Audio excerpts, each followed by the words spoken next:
Learn Igbo with verb drill story.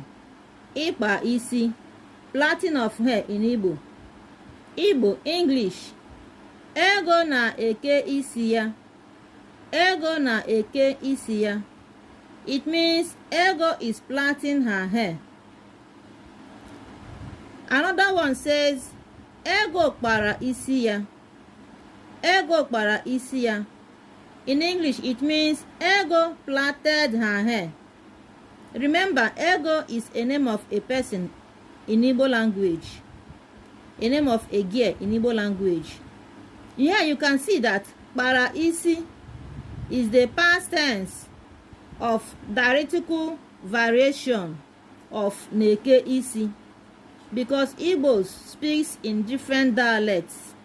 Neke isi, kpara isi, they are just the same thing.